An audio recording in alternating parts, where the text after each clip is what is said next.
Okay,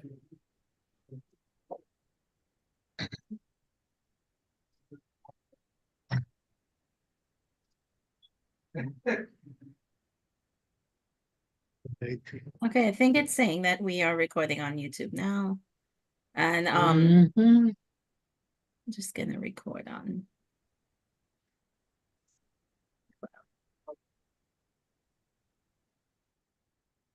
There we go.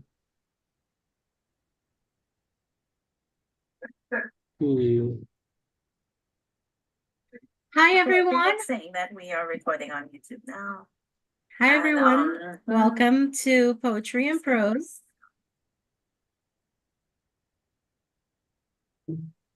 It is the 7th of July, 2024, and this is our open mic and discussion meeting. Our theme for this meeting is on immigrating and to another country.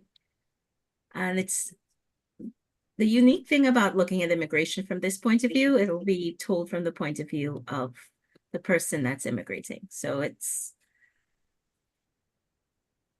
our theme, and Heather Latu Ferguson will be our chair for today. Heather, thank you so much for chairing. And I will hand the floor over to you. Thank you very much, Gersha.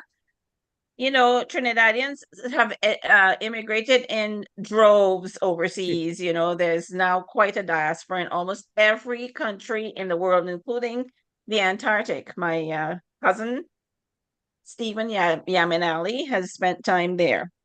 Anyway, you know, Trinidadians immigrate for various reasons: educational concerns, career opportunities, or even lifestyle choices. We'll hear from a venue today of readers reading from their own works and from other works. And we will start with Alicia Lawrence. Is it Broccoli on the Bed by Selvin, Alicia?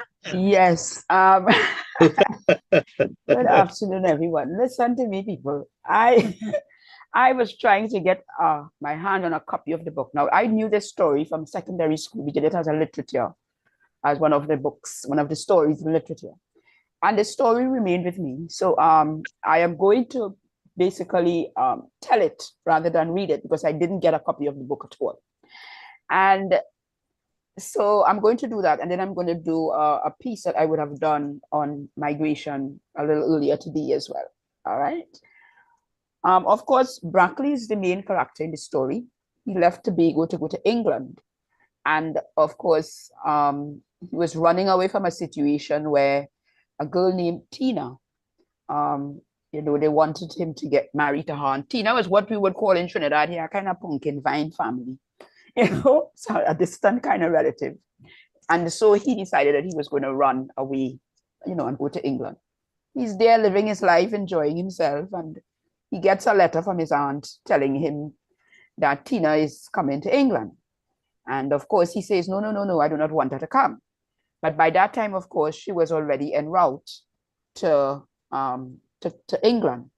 And when she arrives, he's most upset because she immediately takes over his life and starts to control everything, you know. And while when she came, you know, she started to tell him that, well, you know, early morning as cockcrow, you had to get up to go look for a job. And, you know, I remember him saying, girl, cock no crow in England. Right? And very early the morning, you know, she's waking him up, get up, get up, get up, go and get a job. Of course, when she came, he is living in this place and there's only one bed. And she, of course, decides that she must sleep on the bed. And he is asking, well, where do I sleep in the meantime? And she tells him that he can sleep on the floor. Now, this, of course, the bed in this whole story is, you know, it's almost like the piece de resistance. And he continues sleeping there, and then he realizes that this isn't working for me. England is very cold and sometimes in the year. And so there's a great contention between him and Tina when it comes to the bed. And so she fixes up the place. He's very happy. He goes out looking for work. He gets something. When he comes back, he realizes that the place is really spick and span. She does a fantastic job with the house. He tells her, well, sometimes my friends come over to play a little roomy, and he said, yeah. She said, no, none of that while I am here. So one night when he's on the floor, he wakes up and he says, Tina, you want to get married? She said, married? To who? He said, well, to me. She said, married? Why? And then he says, so I could sleep on the bed. Of course, she says yes, because after all, she didn't want to get married to him in the first place. And then she said to Brackley, well, when we get married, we can't have, no foolishness can be going on. So immediately they hustle off to the registry office and everything is fixed. And he just thought to himself how good it would be to sleep on the bed after the hard floor he was sleeping on. And the coldness that he was experiencing will now be exchanged for the warmth of Tina. And so on the way back from the honeymoon, Tina said to Brackley that she had written to her auntie, and auntie is coming to London. So Brackley's taken aback. And he was like, what? Said, yeah, she's coming to spend some time and what have you. And of course, his first question is, where is auntie going to sleep? And Tina tells him, well, she will sleep on the bed with me until we could get a bigger place. And and you get a job, that would afford, so that we can afford a bigger place.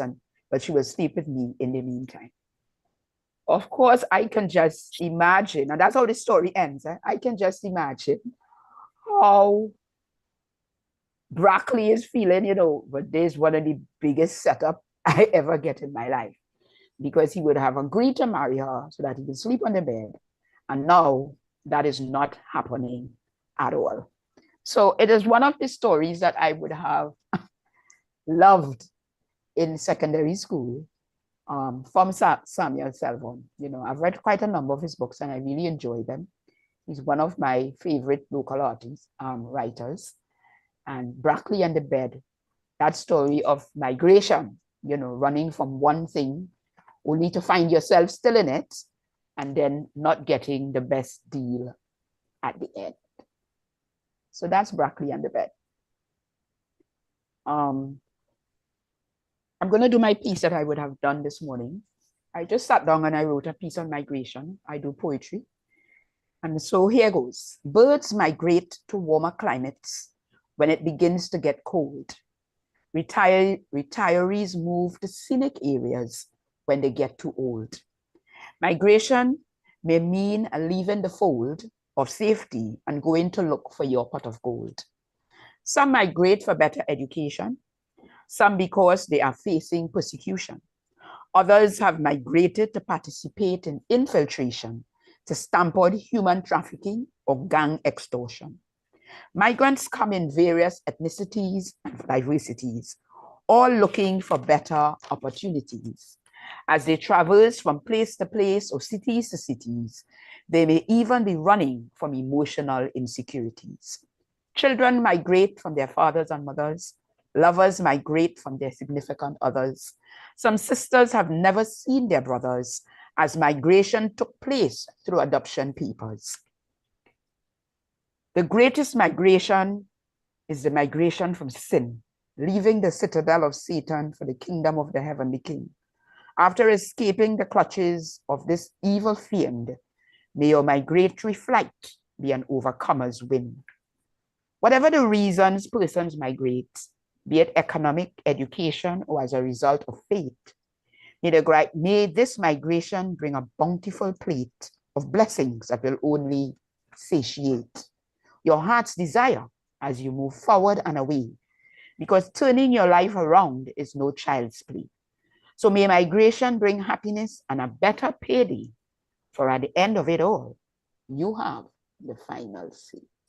So that's my piece on migration and my story, of course, Brackley and the Bed. Thank you. Thank you so much, Alicia. Wonderful, both pieces. Thank you. Any comments? Anyone? Motilal says that was one of his most favorite stories. Yes, that is one of Brackley and the my Bed. favorite, one of my favorites, cell phone Yes. story, and all. Yes. Just, well, information, you know. I think it was last year we did a program on poetry and prose called Remembering Sam Selvon. I think it is on YouTube, and Okay, I will in look which for we it. had two of Sam Selvon's daughter who was on the program. We also had his niece on the program. So maybe if you go back on YouTube, we could find that. And I'll look if for it. it's I'll not look for there, I'm it. sure Gosha have the recording so that you know we could probably. And Thank just you. for thing, while I was in Canada, I got one of Sam Selvon's book that I have been trying to get for the longest while. Wow. This is one of his earlier books, and Island is a World. Okay, Yes. thanks. Anybody else? Yeah, I like the way that her story aligned well with Salvon's story that she mentioned, in the sense of there was this theme of the grass is always greener on the other side. Yes. So to best explain my impression of it is there was this I don't know what to call it, meme, but basically it was a very very short story about a person who had left Trinidad to go to Canada, and he was describing his first days there, and the first days were amazing, and he was explaining how amazing it was to see this winter wonderland, how sparkling everything was when he went out his side. Like, we had never seen snow before down here, and then he in Canada would go open his door and it was snow outside. And then he started to say, well, he enjoyed shoveling his driveway. And then the next day happened and he had to shovel his driveway again. And then had a snowstorm. And basically, through the course of it, through the course of the story, he began to hate shoveling his driveway Wow. so much. And he began to despise Canada and despise the weather. I began to really, really miss Trinidad, where you had no such thing. Where shoveling a driveway doesn't exist down here. Yes, yes. So like that whole concept of the grass is always greener, that really came across both in what the Samuel Silva's story that she mentioned, as well as in her work, because that's the thing. From outside looking in, we see the beauty of it, but from outside looking in, we don't see the pain of experiencing it. Yeah, I suppose. You're right. Yeah. Yeah. Thank Very you. true. That story You know, about just a little thing, you know, I just remember. When I was a child and we think about foreign countries, we used to think about England and we hear about England have so much of snow. So what I used to say that, you know, if I go England, I'm carrying a lot of syrup and I'm making press whole day and sucking. Thanks. I just, by the way. and here in Canada they say don't eat yellow snow. You know, that's Well, where Frank, you'll have to explain where the yellow come from. from urine.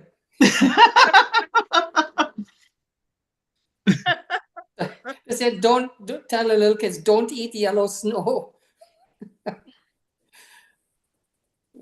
But anyway, that story about the bed reminded, 1963, I'm 16 years old, and your parents can only afford to send you $65 a month, $60 for board and room and $5 to spend for the month.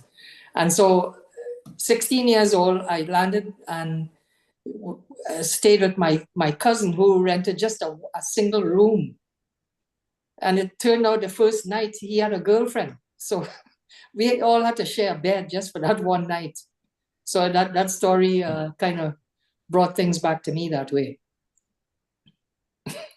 How you get to your girlfriend one night? But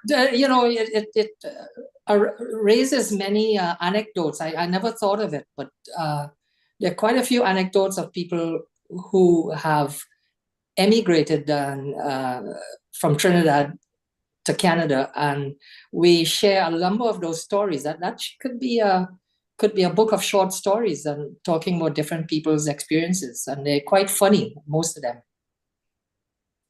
Yeah, I have a lot of family who are living overseas, some Canada, some England, and basically the idea is that when they come back, we tended to look at them as, you know, having made it in life. But then they tell us was like no. When you go across there, starting from scratch, from the very bottom of the ladder, like the That is so bottom. true. Yeah. And many of them That's a have to make great so many Caribbean myth. sacrifices, and it's Mhm. very difficult for a lot of them to get into the world of employment. It's really sometimes very, very hard for many persons who have migrated.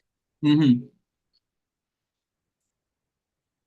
I Well, think that's let's a great Caribbean myth. But what I liked about Alicia's story is the fact that it didn't take a singular perspective. So I Mhm. enjoyed that uniqueness of it. Well, Gersha, since you're commenting last, we will move on to you as you're next on the list with your Ada, Ada, you're breaking up. Yeah, Oh, she wow. doesn't know yet. What is happening with that yellow snow, Ada? That's okay. She doesn't know yet. Heather, are you there? I just Okay, wanted she's to probably add, still connecting. Go ahead, Krishna. yeah, Gersh, I just wanted to add, I think what you were hinting at with your comment, Alicia, I like your use of the variation of the theme of immigration, where you went beyond the literal interpretation of immigration to include that piece on religion, immigrating to Satan, and the piece on the family and so on. So I just want to commend you for your variation of the theme of immigration. It's a nice way of opening today's session. Thanks, Krishna. I Yeah, you're messaged Heather that she was breaking up, so hopefully she may go out and come back in. The poem I'm reading is by Rosamund King, and it is called Blood is the New Hot Sauce.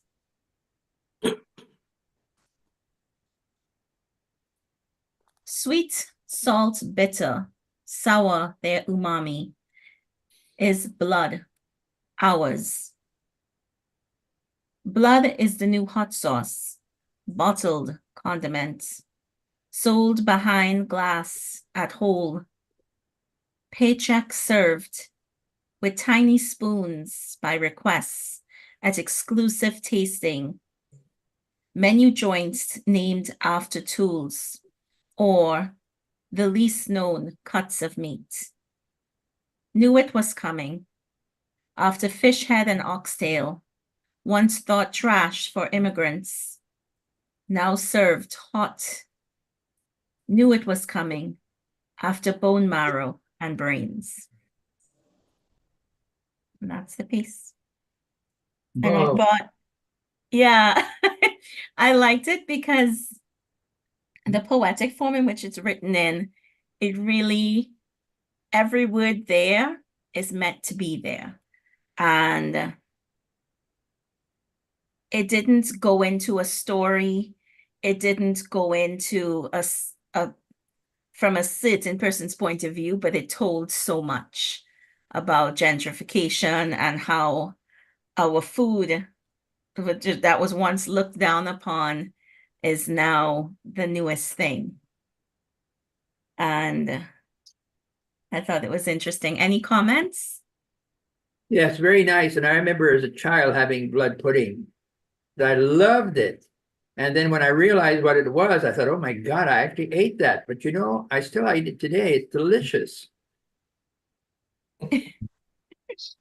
I like Yeah, I like the idea that items or things like this, like for instance, blood pudding, are a touchstone for our culture. So for instance, if I wanted to reach out more to my local community, going out at night when you have a store selling the blood pudding, and linemen by the store, and getting blood pudding and talking to other people eating blood pudding. But blood pudding would be a touchstone in our case. It would be a keystone, a common connecting point where you could reach out to other people culturally. So like there are a lot of us in the more recent generations. I'm not saying I'm recent generation. I'm probably old, really old generation, but basically like there are these touchstones that are still there, that once we interact with these touchstones and reach and use that as a way to reach out to others, it is a connecting point to join us to a network of a subset of these societal network that allows us to join into something which really and truly we would not have chosen. Because think of it now, like in the modern day, blood sausage is not considered an appealing thing.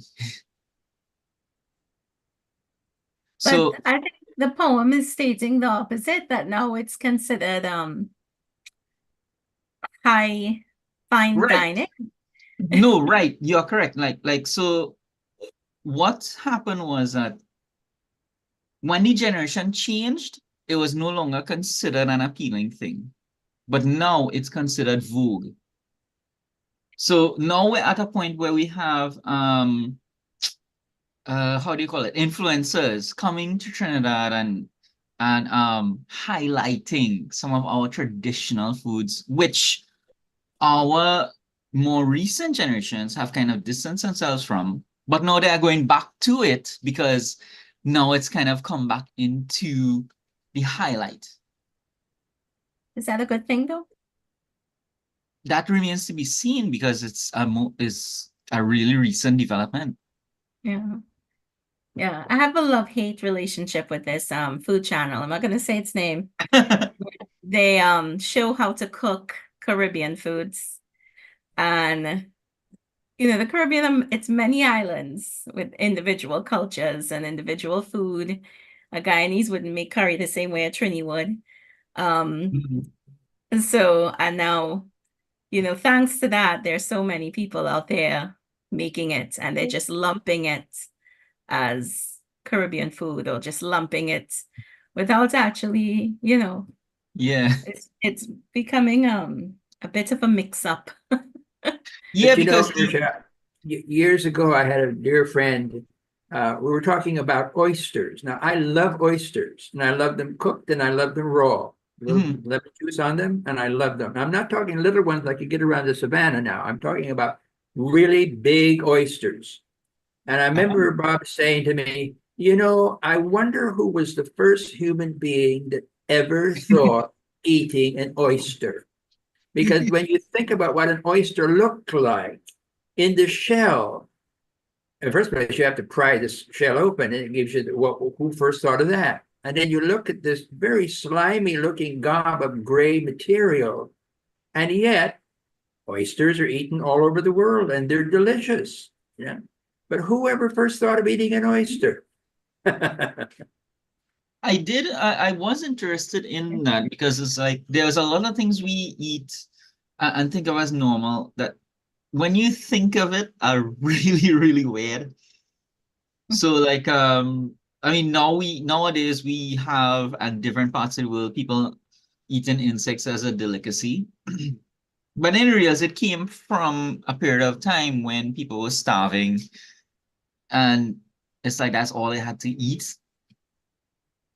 So it's never really a situation where this thing was always nice to eat and it was always a delicacy and someone just kind of picked it up. It always kind of came from some kind of adversity. So for instance, with the blood sausage, when I was growing up, and we found, like we heard from our parents and so on that our parents would go to the farm and get a bucket of pig blood. And this is no euphemism. It's like a bucket of blood, like blood, literal blood. And they would take that and make it into the blood sausage. Like when we grew up, it's like, ew, we don't want to eat blood. But back in that time, that was a legitimate source of nutrition, food. It was something they had. Nowadays, it's considered and it's being promoted as a delicacy. But really and truly, it came out of the fact that when you had a pig, you had to make sure you had full use of that animal entirely. Otherwise, it would just be wasteful. And at that point in time, food wasn't as plentiful. So, like, wasting an animal was completely something you couldn't even think of.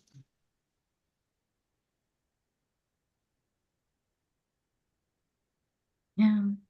On the flip side to that, I get all that you're saying, but on the flip side to that, then I have to deal with like friends from like Waltham, this white guy who told me, "Oh, I would love to come to Trinidad. I want to eat rat."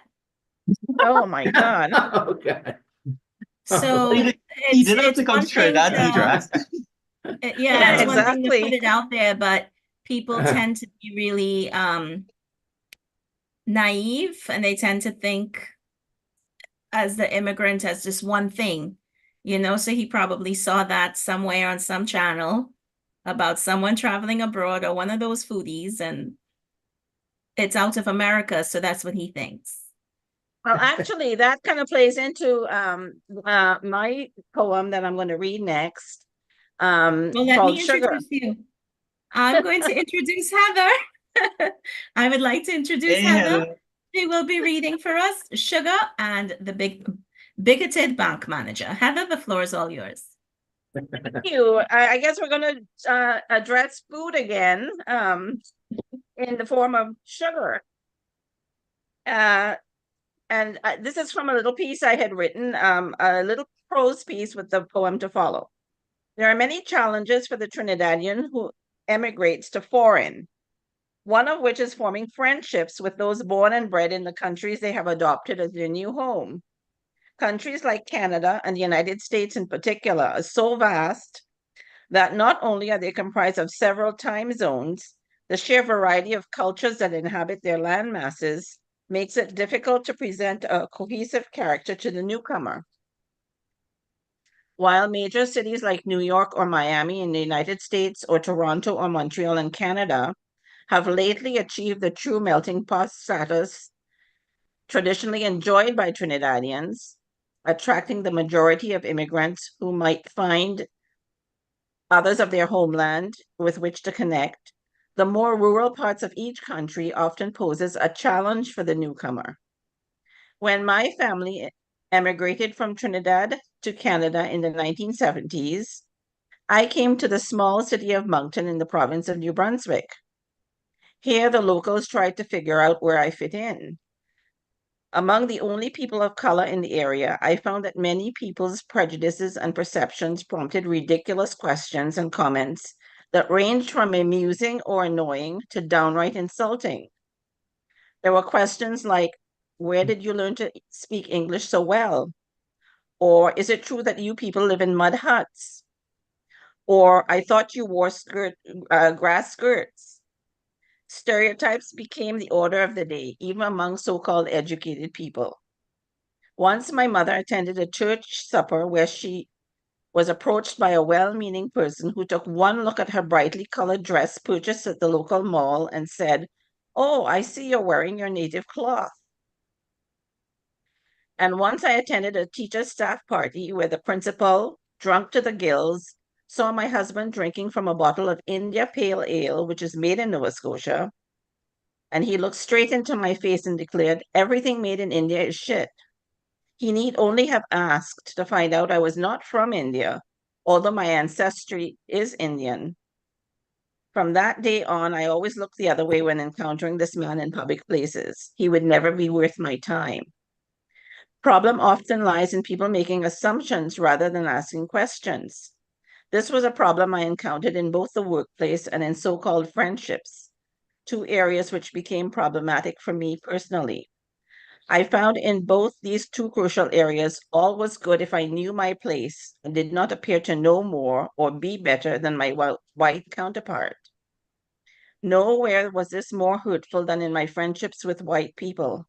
A friend of 14 years who worked for the same newspaper as myself turned on me viciously after I was given more assignments than she was. Without exploring why or asking questions, she just assumed I was cutting her behind her back. There was no reasoning with her. She called me on the phone, verbally abused me, did not give me a chance to answer, and cut me off indefinitely. Even after it was proved to her I had nothing to do with her lack of assignments and it was an executive decision we were both unaware of, her pride would not let her recant her stance.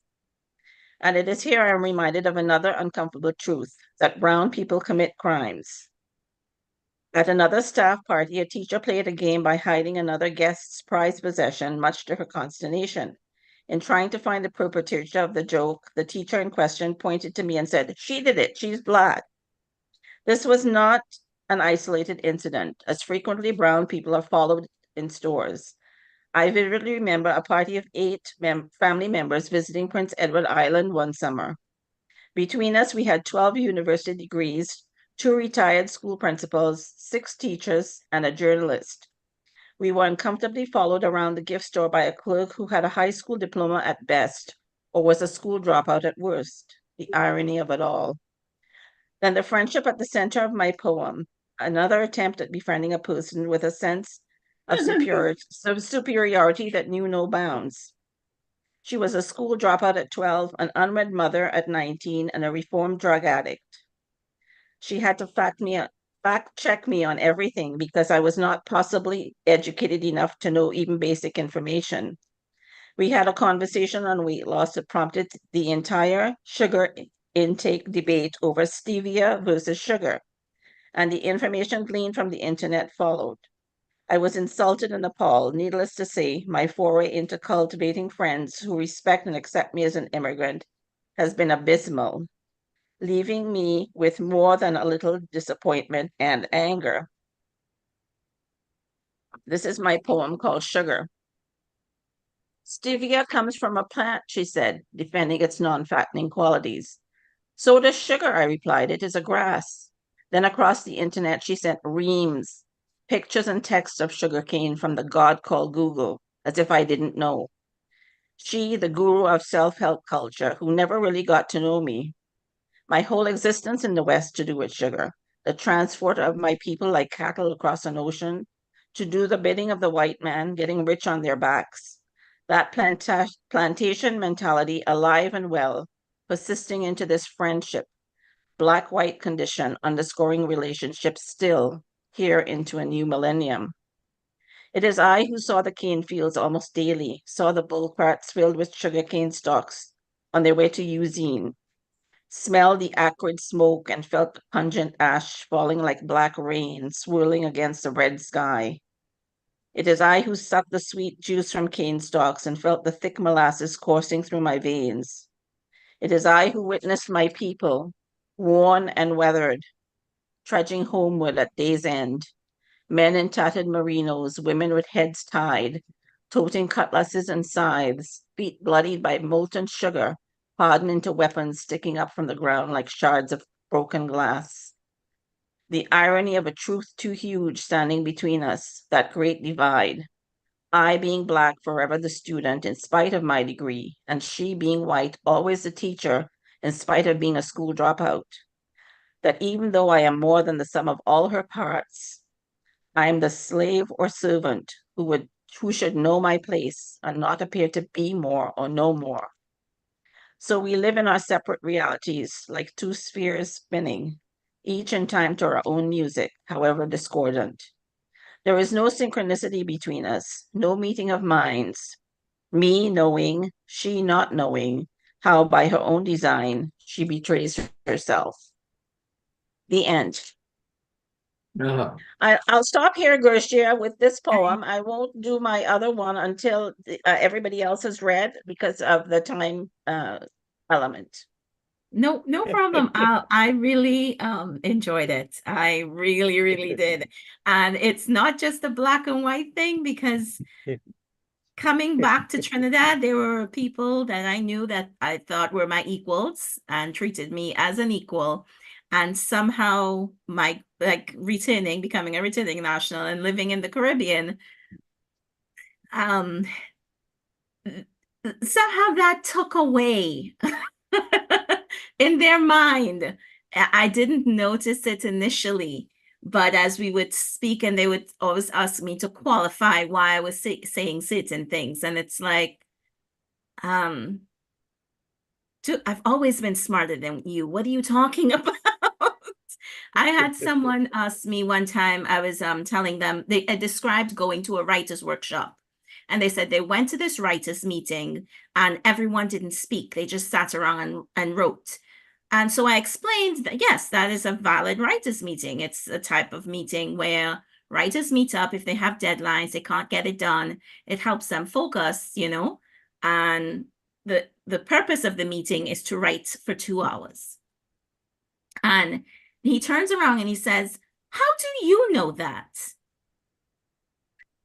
And I'm like, because I lived in Trinidad, suddenly like my intelligence and my knowledge and everything I knew just went out the window, and so I've encountered that quite a bit, Heather. And it comes not just from the white and black, it comes as well as from even from Trinidadians who live abroad that I know. One of them said to me once, well, our culture. And I thought, I lived in the US, honey. I live where you live in the same city. I understand the culture. Well, But for me, it isn't really, like Frank and I both have white spouses, so not every white person is like that. Yeah. But it's just that I think that in a small community like where I live, where there are very little people of color, I do find that there's a lot of assumptions that are being made about us, why we're here, we're lesser than, we'll always be lesser than.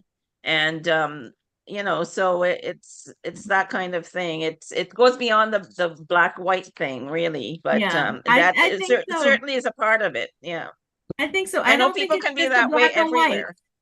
Yeah, I don't think it's just a black and white. I think it's also you live in a third world country and then I live in a first world country, or a developing country, or so they look at it differently. It's interpreted, and yet and Trinidad has a 90% literacy rate, which is yeah. higher than Canada and the United States. And that's a little fact that, people here are just not aware of and don't want to be aware of. But it's interesting when you mentioned that. It's really interesting because even though we may have, I've heard, as you just said, a high literary rate, I don't find that's exceptionally true because I have seen too many Trinis that have been through university here who can barely read properly. And it's a shame. And we don't teach reading properly in the younger grades anymore, as I was taught when I was here in Trinidad and growing up in his school. So we have people that are not good readers. They don't read books. I just recently talked with a teacher I was waiting in line with, and we were talking about reading, and she says, people do read now because they have their smartphones and they read off their smartphones. And I said, well, that's not reading. I said, reading is when you pick up a book and you read it from cover to cover. I says, not reading it, 30 seconds off a smartphone. That's not really reading. Well, Harold, I have to agree with you because I'm grabbing that bit of information probably out of the past a bit, because I know that the whole smartphone thing and the Kindles and stuff, it's it's a different form of reading, and everything with the younger people today is just really now for now, as I use a trendy expression.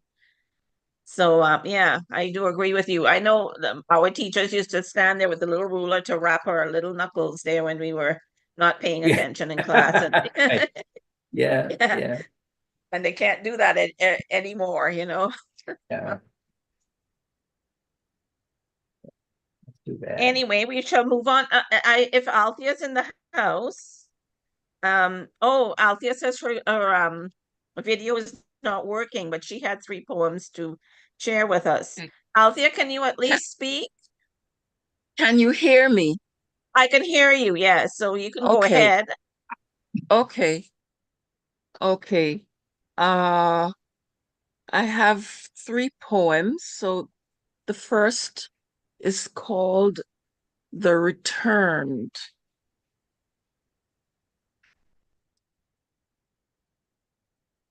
This almost mythical tale that began 150 years ago is leaving a 21st century tale.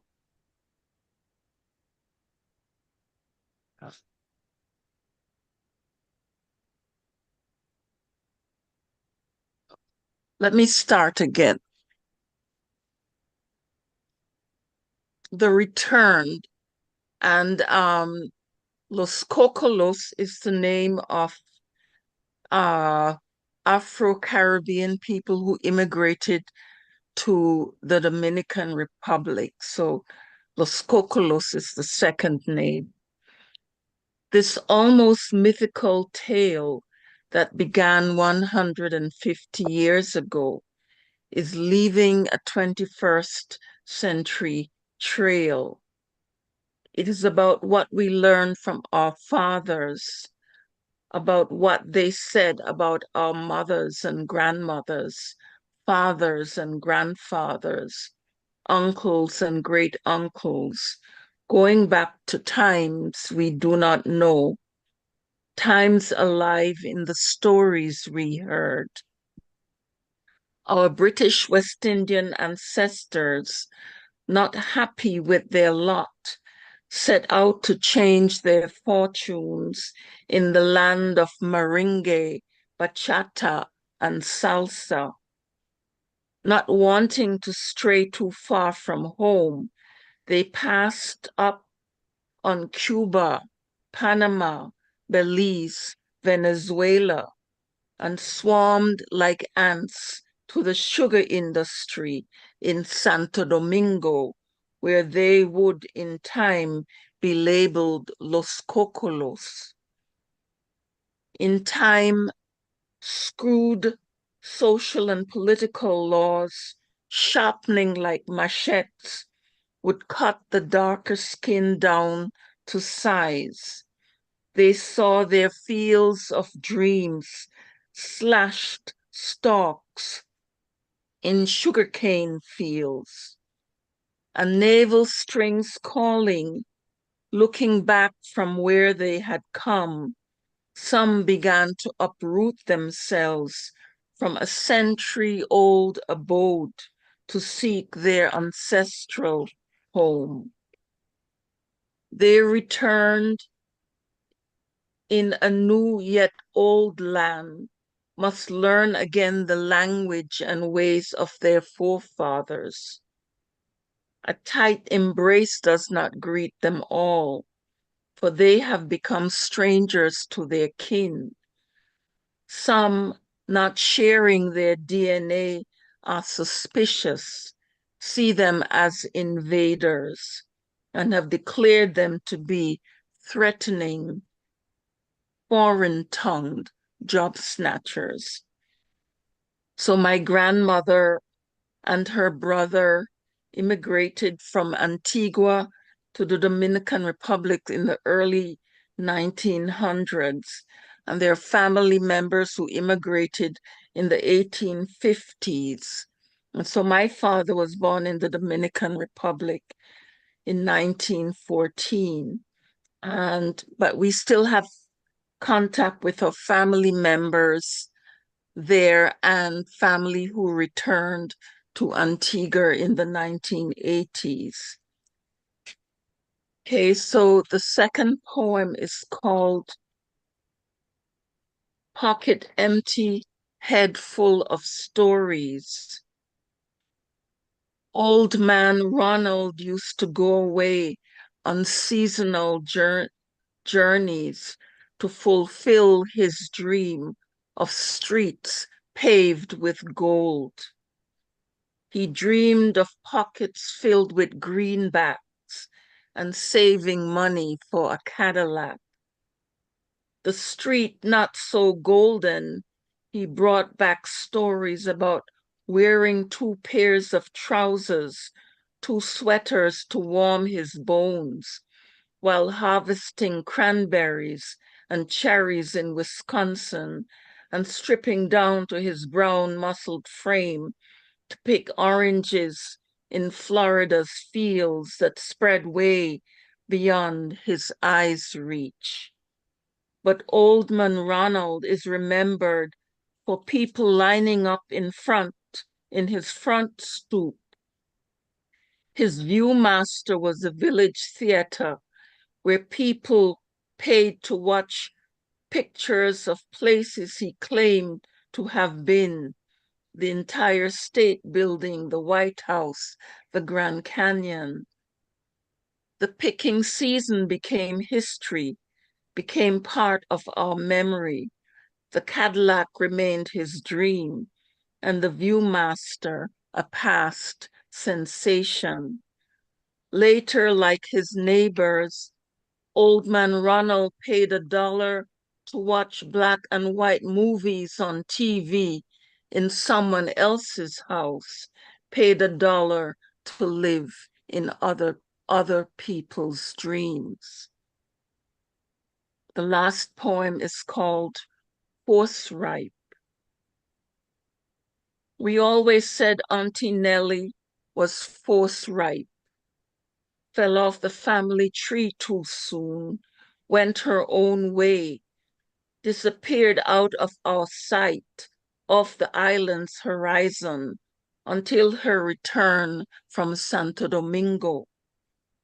Auntie Nellie reappeared like a rare moon one night, looking as thin as a broomstick from years of sugarcane harvest. Following her, a string of children she had dropped like mangoes after a storm. We look past her failings, her fallen, bruised life, happy she's still living because she's one of us. We welcome back our wayward one who had left because village life stifling. She knew then she was wise beyond her teenage years, was ready to go on her own, and had shouted as she left, "Me now want for classroom and ting. Me no need the book them. Me go follow me heart see where it go." And we, seeing where her heart went, restrained our tongues. Okay, so thank you for listening. Thank you so much, Althea. So many of your poems speak to the human condition. Can we have some comments from around the room? Very powerful stuff. Very powerful. Very personal, obviously. Well, some of it is, family history, yeah. Meringue is one of the dances I really like because it's very simple, but it's very energetic. As usual, Althea always provoke us to think deeply when she does her poems and stories on this program here. Very, very nice, Althea. Love it. Okay, thank you very much. One of the things that always interested me, like I found interesting, was that if we as let's say quote unquote indigenous people went to the first world and we took bits of our culture with us, like our dances and so on. It was not always received readily, but if someone from the first world came to our world and brought those dances or something back with them, they were kind of heralded. And I found it was really interesting because like I think it kind of harkened back to the idea that someone from the first world, like someone from America coming to Trinidad and learning our cultural dances and taking it back was heralded as sort of a modern day explorer. But if we went over there and tried to promote our culture, then promote, things that made us Trini. They found it really tough going. And I always wondered, like it was because it was the same product. It was the same cultural product, being a cultural dance, or like exporting something as iconic as doubles or roti or something like that. It was always difficult for us to carry it over there as opposed to someone coming down here and taking it over there themselves.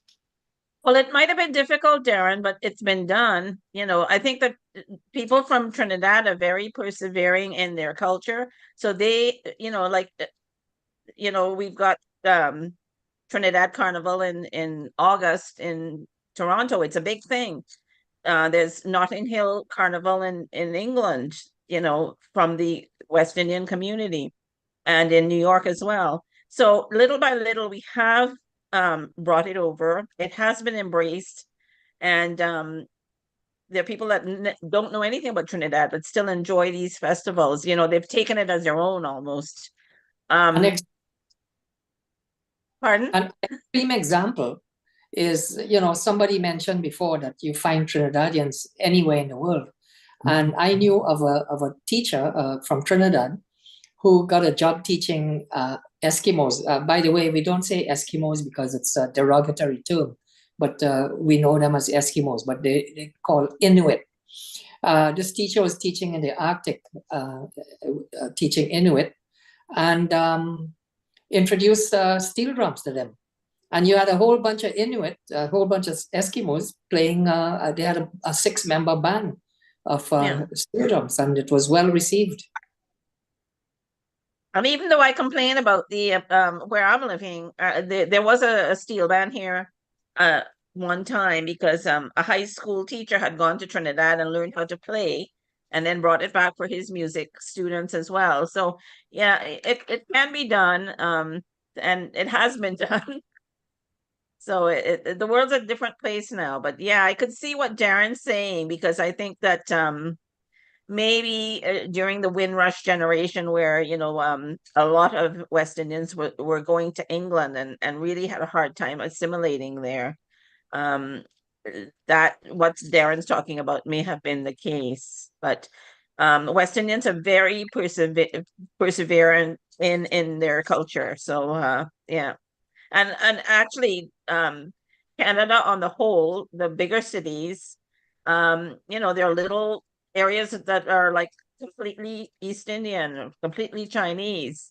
And you could get the Trinidad Guardian in Toronto on the day of publication. So yeah, the world's a different place now. It's just slow to reach the smaller towns and cities, because, as I mentioned before, these North American countries are so huge. So the bigger centers have everything. The smaller centers are still catching up.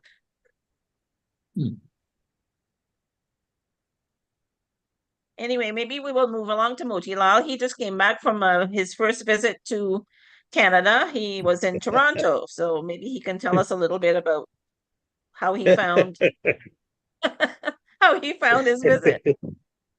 Well, I had a nice vacation, and well, I posted a lot of pictures, so most of the people here would have seen the pictures.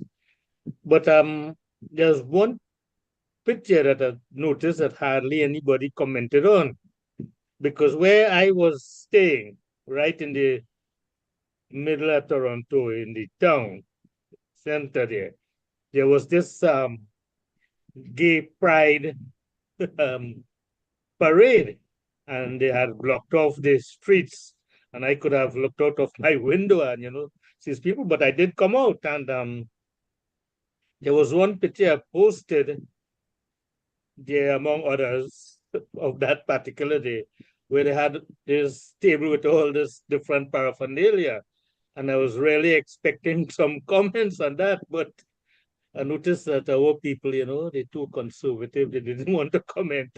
That's just by the way. But Motilal, you're good for yourself, man. You're going to Gay Pride. I must have missed that one. I was an observer. We were I right didn't outside it. miss it. I saw it and I said, what? But I didn't comment.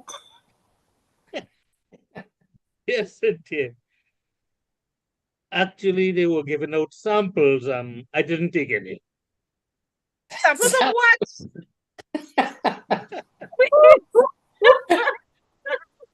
Samples of what, Mutilal, did you deny? I don't even want to know. Oh, Okay. God. Well, Motilal, your Now, story is passport to Tobago, so you can yes, proceed. yes. My story is passport to Tobago. And I would just want to point out that even between Trinidad and Tobago, there is migration. A lot of people come from Tobago to work in Trinidad and vice versa. And these days we have a lot of migration from Venezuela. I really want to read his story about migration to Tobago. And it is called Passport to Tobago. So as usual, most of my stories revolve around my village and the village life of the 1960s and the 50s. So here goes. Passport to Tobago. Kerry was the top batsman for the Sunset Cricket Club of Gopi Trace. He was also the most unconventional.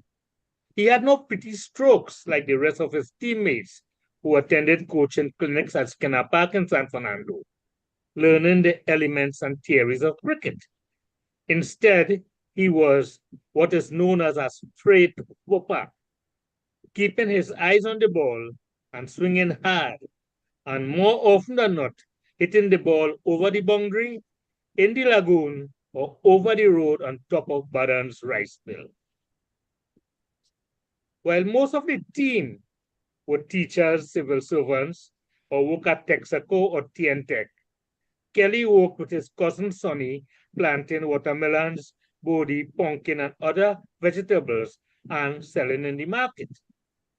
It was Sonny who got him his membership in the Sunset Cricket Club, he being college friends with the other members and a long-standing part of the team.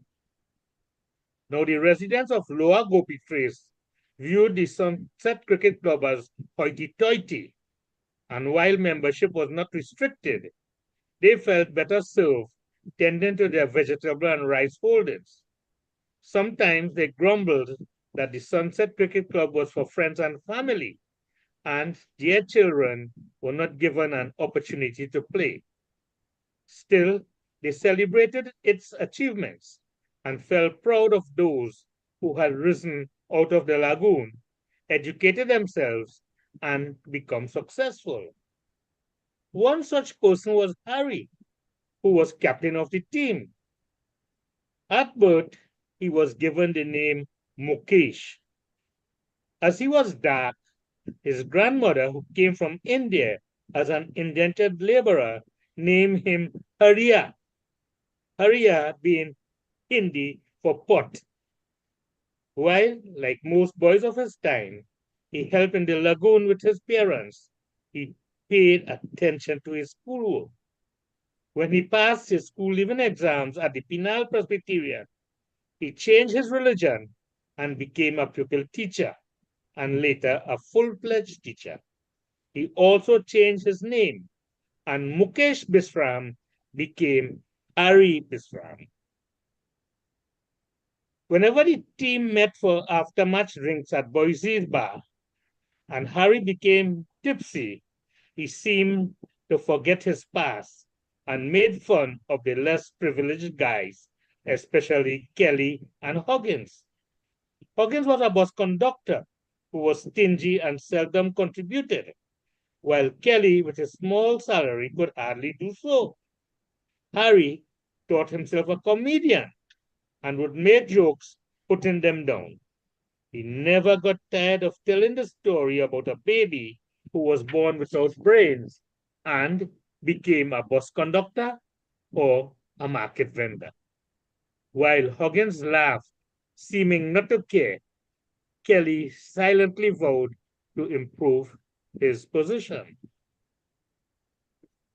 Sunset Cricket Club found widespread support for their Easter sports and their annual bazaar. Both were held during the Easter school vacation. Easter sports attracted students from the Suchitrace Hindu, the Penal government, and the Penal press, where several members taught, as well as the various young people from the surrounding villages. Club members would visit the businesses in the area armed with donation sheets seeking contributions. Toy stores, as well as haberdashery and kitchen utensil shops, give generously. And Fridays, read payday evenings, was a good time to ask the men drinking at the rum shops. The recreation ground was marked off for the various events, and there were 2 tennis boards stacked with prizes on sports day. Months before, raffle tickets for the various stalls, raffle tickets and tickets for the various stalls, ice cream, roti, chicken, cake, and tea were sold. The tea stall was located downstairs in Lushman's, where boys and girls could mingle and have a cup of tea and a slice of cake for 25 cents and pretend they were on a date. Snow cones and Indian delicacies could be had hot off the pot, and a well-stocked bar provided drinks for the adults. Music was by Mike Mandursan, who was located on the top of the tray of Sonny's truck, which also served as a stage. During these years of the 1960s, when the villages had little for entertainment, homes were without electricity and televisions. Bazaars and sport days were of great importance as social gatherings in the village and were very well patronized. Harry, who fancied himself as a radio announcer, would stand on the truck's tray and offer to send greetings for 5 cents. Trying to sound like Dave Elcock of 16 radio program Open House, he played the songs requested. Fellas who were too shy to approach girls would send these requests, mostly anonymously. To Sita, from a secret admirer, send me the pillow that you dream on, and put your sweet lips a little closer to the phone, from Bella to Toy. Sometimes an older man, having spent some time at the bar, would pay his 5 cents and ask for Sohani Rat or Ye Mere Liye Nada. Open House was a great money spinner, and Harry did good business for the club. When Harry announced the winner of the raffle, a trip for 2 to Tobago as Kelly Jai, Kelly was very happy. He had bought several chances just to support his club. When he went to collect his prize, he asked Harry to do another draw and give somebody else a chance, as he had no passport and could not travel to Tobago. Harry, could not resist the chance to put down poor Kelly and told him over the mic that Trinidad and Tobago was one country and he did not need a passport to travel to Tobago, and he laughed. The villagers liked Kelly and clapped him, but when Harry began to talk, he was booed vigorously. Kelly shared his tickets with Huggins and, with the help of Sonny, booked a flight to Tobago and a room for 2 nights at a small hotel. Both were excited, this being their first time on a plane. They had a great day at Strawberry and were checking their money to see if they could afford a trip to Boca Reef for the next day. When Kelly woke up at 5 a.m., he did not put on the lights, as he did not want to wake up Huggins, who was asleep in the next bed. He felt his feet wet and realized that the room was flooded. He put on the lights and found that a water line to the washroom was broken. He traced the line to the outside and closed the isolation valve. He reported it to the owner, who lived on the premises and who offered to move them to another room while he sent a maid to mop up. A girl of about 18 came in, and immediately Kelly started helping her despite her protestations.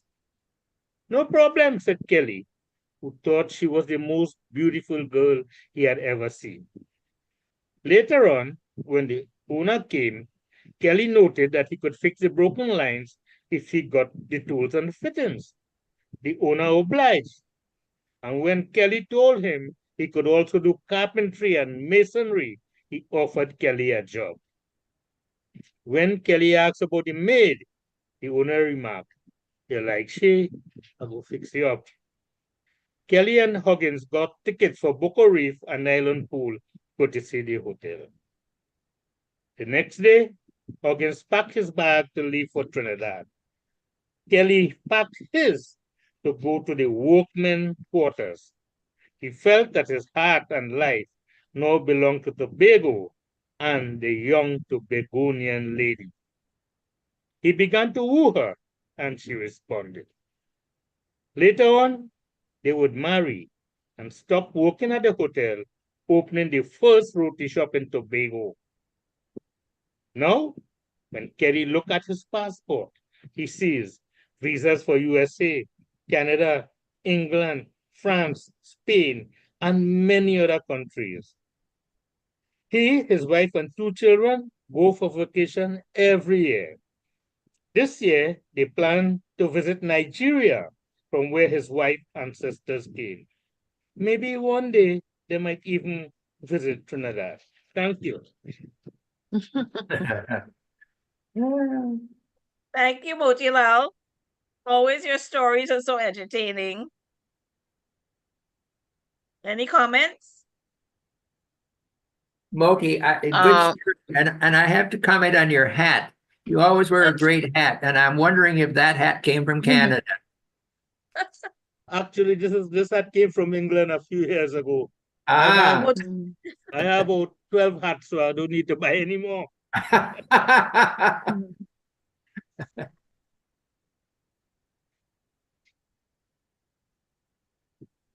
So is that based on a true story?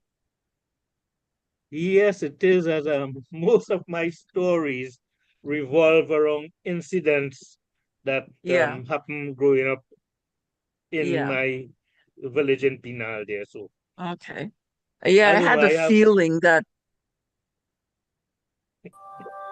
I had a feeling about it, that it was a true story, and people you knew, and it had that kind of warm feeling about it, you know. So thank you for sharing. Thanks, Alfie. Can I ask Motilal a question? This is Teresa. Yes, Teresa, you go ahead. Yes, hi. Motilal, how long ago that incident happened in terms of years? That happened in the 60s. Okay, well then perhaps that was one of the earliest roti shop opened in Tobago then. Well, I probably took a little bit of liberty and saying it's the first roti shop. Yeah, but I'm not As too you're sure talking about about that. the culture, the food culture earlier on.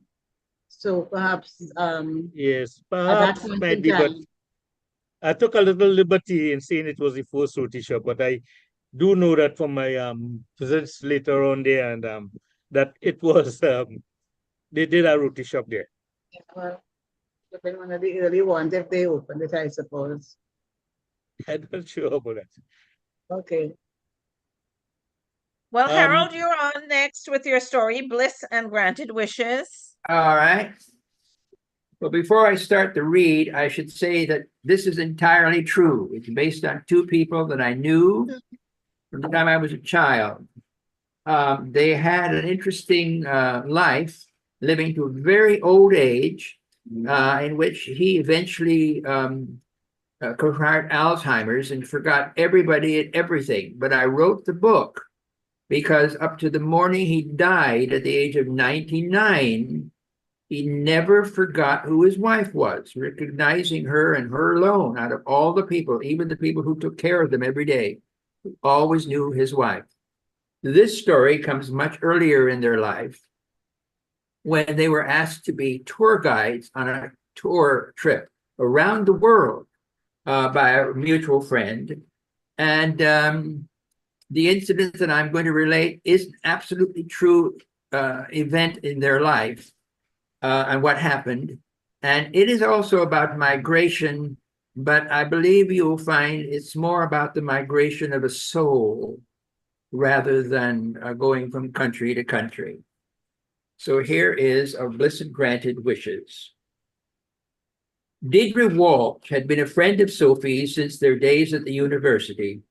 Both seroptimists, Deidre owned a lucrative travel agency, and needing tour guides, she enlisted the help of her friends, whom she believed could manage large groups of mostly elderly people, finally able to afford one last chance to see the world. This meant that Deidre's friends, too, were able to see the world, and without the alarming expense of doing so. Because they were affable, knowledgeable, and open-hearted, Deidre enthusiastically recruited Sophie and Sam.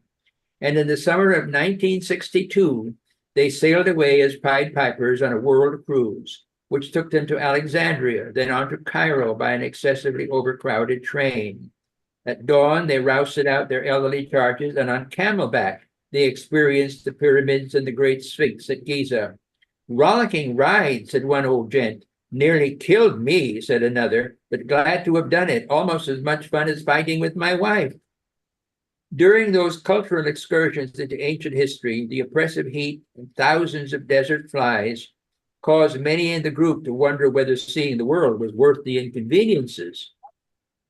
Back on board, the stark pink sands of the North African coast no longer called to them. All were relieved when the ship stopped at Gibraltar, a safe colony of civilized British-speaking people. Even Gibraltar's Barbary apes appeared to the world-weary tourists as no more than scruffy Englishmen with exceedingly bad manners and unspeakable personal hygiene. Through all the complaints of their charges, the pangs of hopelessness and seasickness too, Sam and Sophie never failed to be cheerful, attentive, and filled with the joy of life. When in Egypt, the flies, the heat, and the filth, rather than trouble them, added to the adventure. They thought of the trip as their midlife honeymoon, and the sweet and grumpy and wobbly elderly they shepherded were like the children they didn't have. They showered upon them their care, concern, and wise good humor, and they did so entirely without the cloying condescension more than occasionally showered upon children of any age. It would have been unique to think that any trip of such length and magnitude could proceed without catastrophe. Unique was the word later used by Sam, and he stuck by it, along with his whimsical view that Magellan had circumcised the globe. Malapropisms notwithstanding, the unique debacle occurred off the coast of West Africa when a Mr. Artemus Aronson, a retired car salesman from Cleveland, Ohio, succumbed to a heart attack. leaving his wife, Clementine, distraught by his side in their humid cabin. When the Aronsons did not appear for dinner, Sophie went to check on them and found Mrs. Aronson overcome with grief. After comforting her, Sophie hurried back to the dining room where she and Sam had a whispered conversation. Calling the captain from his table, they told him the news. There was only one thing to do, a burial at sea. The widow did not take that well.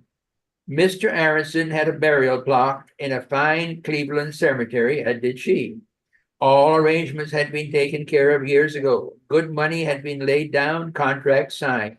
They had planned to be buried side by side in the Jewish cemetery. Absolutely nothing could change their plans. Nothing except fate, that hell of a woman, while on a trip down the coast of Africa.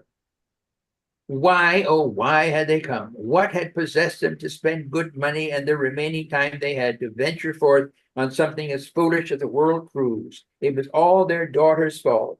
Valerie had pushed them into this. Yes, pushed. It would be good for them. Where was Valerie now? Back in Cleveland, safe. Yes, safe with her husband, their 5 children. Well, I hope she's happy. She never liked her father. She never liked me either. Yes, Valerie's happy now. How could she do this to us? Wait till I see her and give her a piece of my mind. Mrs. Aronson, we've no place to store your husband, the captain said. We've no facilities for this. We've no, if you'll please pardon my use of the word, we've no morgue. We've only a food locker. Artemis has to get back to Cleveland, wept Mrs. Aronson. I have to get back to Cleveland. He has to be buried in Cleveland. I have to give Valerie a piece of my mind. Mrs. Aronson, I know you're upset and in shock, Sophie said, as I'd be if anything like this happened to Sam. But you must understand that we've no choice. We're nowhere near a U.S. embassy where there are no facilities to take care of someone's death. No countries anywhere close that would be sufficiently reliable to take care of such personal details. Mrs. Aronson, forgive me for being candid, said Sam, but we cannot have a corpse on board this ship. You must understand that it would make the passengers uneasy. Passengers? What do I care about the passengers? Fig, I say, a fig for the passengers. Cleveland. I have to get Artemis to Cleveland, and I have to get Valerie a piece of my mind. Frustrated and annoyed, Sam said, Mrs. Aronson, we simply cannot store your husband in the food locker. You'll have plenty of time to give your daughter a piece of your mind when you return to Cleveland, but we have to take care of this matter here and now. There are no embalmer on board. We're in the tropics. There's no choice. We must dispose of your husband at sea and as quickly as possible. The captain said, it's quite the most romantic event, Mrs. Aronson. Believe me, it is. A statement which caused Sophie to shoot him a most unromantic glance and which caused Mrs. Aronson to collapse into another fit of tears. I'm most terribly sorry for you, Mrs. Aronson, the captain continued. I'll personally see to the arrangements with my crew. We'll have the ceremony at first light. It won't hurt to leave the body here till then. After all, he's not going anywhere. Appalled, Sophie and Sam shot the captain a look of utter disgust. Avoiding their eyes, the insensitive fool quickly left the cabin. He had no sooner gone than a teary-eyed widow said, helicopter? Sophie immediately understood. No, Clementine, that's not possible. In the first place, even if we were able to find a port that had one, the cost would be prohibitive. How much do you think? Prohibitive, said Sam. Even, I've no doubt, for Valerie of Cleveland. You'll see, dear, Sophie comforted. In the morning, we'll have the ceremony and everything will be fine. Come now, let us take you for a stroll on the deck and something to eat and drink. I want to get my hands on Valerie, Mrs. Aronson muttered. I want to give her a piece of my mind. Yes, dear, we understand, don't we, Sam? But your Valerie is not here. Come along, Clementine. You must give the crew a chance to take care of your husband. You'll see, it'll be fine, just fine. But it wasn't fine. Although that evening, 2 stewards and the captain supervising readied the body by carefully placing it in a canvas burial sack, by mischance, thoughtlessness, or sheer stupidity, Mr. Artemis Aronson's remains were catapulted off the ship at 2 in the morning, considerably earlier than the memorial service scheduled to take place at 7 o'clock. Sam discovered the error at 6 when he casually asked one of the men who had packaged the body some particulars about the service. service. We weren't told anything about any service. The body's gone, mate. We mated it with old engine parts and sank it on our watch last night.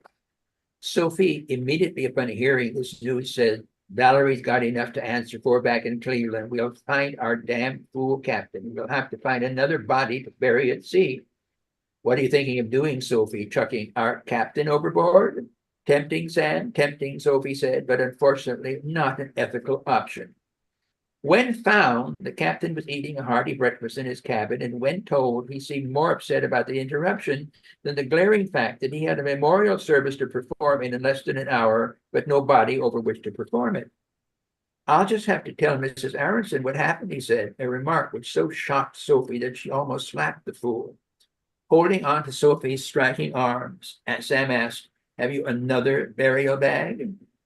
Well, yes, we have more. Well, one. This had never happened before to me on my ship, apparently, Sophie said. Give me the bag to us and say nothing to anyone, Sam commanded. The captain, oddly relieved, nodded and took them to a room off the galley where he gave them the canvas body bag. Where's the garbage the ship throws overboard? Sam asked. I wanted and anything else that the ship can spare, heavy stuff, but nothing that would be illegal to drop at sea. At 7 that morning, surrounded by passengers and crew, and beneath the flag of the United States and a wreath of wax orchids, a body lay upon the catapult, ready for its burial at sea. The widow of Mr. Artemus Aronson, Mrs. Clementine Aronson of Cleveland, Ohio, sat and wept uncontrollably. As Sophie and Sam stood in back of her, their hands tenderly placed upon her shoulders, the captain, displaying an egg stain on his jacket, solemnly mumbled words over what they alone knew were flotsam and jetsam, or what were about to become flotsam and jetsam. Flotsam and jetsam, Sam had remarked to Sophie while conscientiously filling the bag. Doesn't that sound to you like an old vaudeville act, flotsam and jetsam? I'll bet they were jugglers or magicians, Sophie suggested. They make bodies disappear. Because of their hocus pocus and the unusual and actual nature of what was being eulogized, they found it difficult not to laugh during the ceremony, though some mourners could tell that their delightful tour guides were seriously moved by the occasion. Tears flowed from the eyes of the Pied Pipers, their mouths twisted in abject sorrow. Indeed, the sorrow which Sam and Sophie exhibited so stoically crept to the other guests, and it was not long before almost the entire congregation was weeping profusely and, unlike the Fosters, genuinely. Sometime during all this grief, it occurred to Sophie that the Aronsons were Jewish. This isn't right, she whispered to Sam. Listen to the captain, he's done it again. What's he done? Moving away from the widow, Sophie murmured, he's reading from the Anglican Book of Common Prayer. Sophie, I don't think Mrs. Aronson has noticed anything. Look at her. She's not listening to the words. You don't think we should stop the service? No, Sophie, enough's been done that's wrong. To do something now would only create more misery for the poor woman and for our increpid captain, too. No need to think what it would do to poor Valerie in Cleveland. At the end of the service, 2 crewmen reverently tilted the board and the sack fell into the deep, or almost slid into the deep. The ship's engine, having been shut off for the occasion, caused an unusual onboard silence, during which the distant splash of the sack hitting the water was heard. But this solitary splash was inexplicably followed by several more splashes, which caused the mourner to glance over the side. Look, she called, dolphins! On the dark green surface of the sea, a pod of porpoises frolicked, and much to the curiosity of everyone watching, they were frolicking with the white canvas bag containing the presumed body of Mr. Artemus Aronson. Stuffing the sack with as much garbage as it could hold to give it some semblance of humanity, Sam's effort was a grotesque failure. Instead of sinking immediately, the sack floated on the water, one end lower than the other and awkwardly bent almost double in the middle. The porpoises, intrigued, and nudged and poked at the sack with their noses, swimming and sliding under and over it, as though they considered it some whimsical object thrown to them for their amusement. The passengers grew silent, and the silence alerted the widow. All too quickly she ran to the railing and looked upon what she thought was her husband's body. Floating and bobbing in a contorted shape now utterly lacking any semblance to a human form, the late Mr. Aronson was being mutilated, as his widow perceived it, by wild creatures from the deep. As the shape of the bag changed, the behavior of the porpoises changed as well. Instead of butting it with a kind of heartless glee, they tenderly caressed it, as though sorry about the odd metamorphosis of what once was a playful fellow creature. And as the strange thing began to drop into the abyss, the porpoises, perhaps wondering what they would do for pleasure now that the thing's soggy companionship was leaving them, began a chorus of their charming sounds. As the high-pitched clicks, peeps, and wails of the porpoises fell upon Clementine Aronson's grief-stricken ears, she collapsed on the ship's deck, muttering, "Valerie, oh, Valerie, when I get home, you're going to get a piece of my mind. How could you do this to me? How could you do this to your father?" From Durban, South Africa, Sophie cabled, "Dear Deidre, having a wonderful time. Lovely people, marvelous sights. We've been part of a burial at sea. A vaudeville team met a pot of porpoises and gave us a show. Flotsam and Jetsam bent doubled with laughter, as did Sam and I, though our laughter came later, away from the grieving widow. There's a woman in Cleveland who won't enjoy her mother's homecoming, but that's another story. I hadn't known how much porpoises enjoyed a funeral.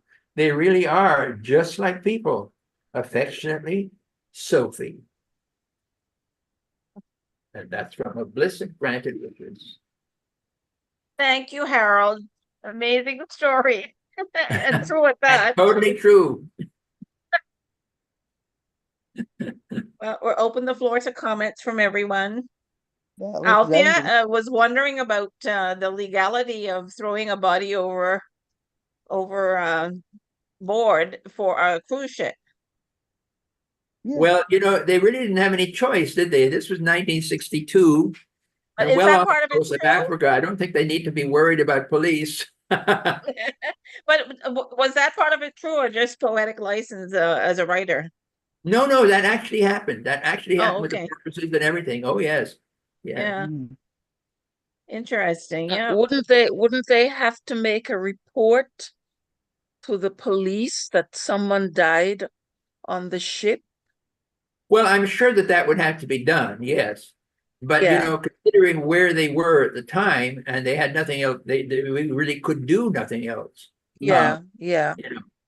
But that was Okay. not their concern. They simply had to do what they had to do. And of course, Mrs. Aronson was, in a fit, I mean, and I remember Sophie telling me, many years later, she said, "Oh my God," she said, "that woman just wouldn't shut up. Boy, she was going to give Valerie a piece of her mind. God knows what, Yeah. Sad and funny at the same time. Yeah, really. Yeah. A range of emotions. Yeah. Yep, very much so. I enjoyed it. Very entertaining. Thank you. These are very dear people. Mm. Yeah. Well, next up is Vishnu and Frank, and then we will welcome a guest. Teresa has a story to tell as well, and then we'll close with Darren. So, Vishnu, are you all set? You have to unmute.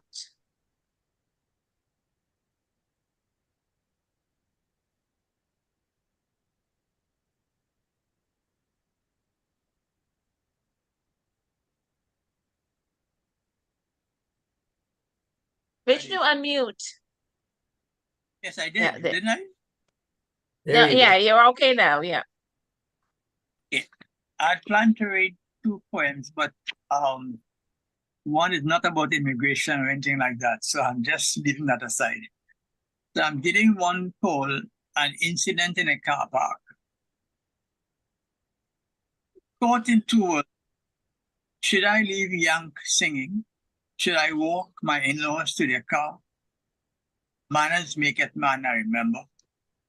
It was a cool afternoon, sun high. Not quite winter, but approaching. Squirrels on leafy fence, birds are twittering. All coated in this wedding reception. Happy I too. It's the best of times we had. My niece, daughter's best cousin, attentive, so I lacked nothing. And I felt appreciated they came.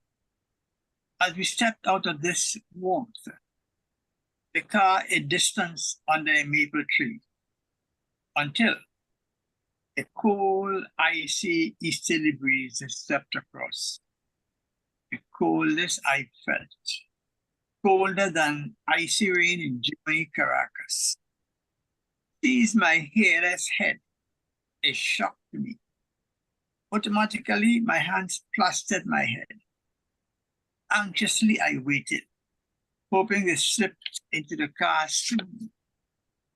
But these trees, laughter in the air, on recalling the lovely food, the music, ambience. It was a truth, delight on their faces. It crossed my mind as the Trini says, you should stay within comfort. Yes, I knew, not the icy winter in October. And for the second time in many minutes, it crossed my mind again. Please, will you people get into the car? Responding a conversation I did not hear, my niece said, "Enter Uncle Bish." I heard not a comment. I shouldn't argue it. What can I do? What shall I do? And manners stopped me. Stay calm. It was the worst of times, winter in October, and the icy cold breeze relentless on my head. It was the worst of times. We were in tours, they and I. Only when my niece said, "Bye, Uncle Bish," happiness surged. I knew they were leaving.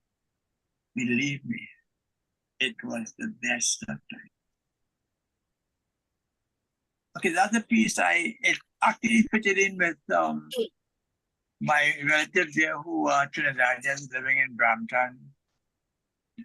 We went to this wedding reception, and I was caught without the proper clothes, hat and all that, and I had to suffer in the car park while they had a good time chatting and laughing and all that. And I thought I should write something about that, because they never understood what I was going through. I perhaps understood what they were experiencing. That was it. Okay, so that's my single piece on what it is contribution. Thank you for listening. Thank you, Vishnu. Very well articulated the difference between the people there and the visitors, the immigrant.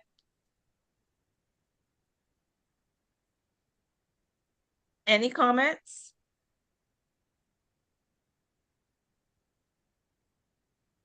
Well, we will move on to Frank. Frank, you have a short story that I'm anxious to see how it will play out.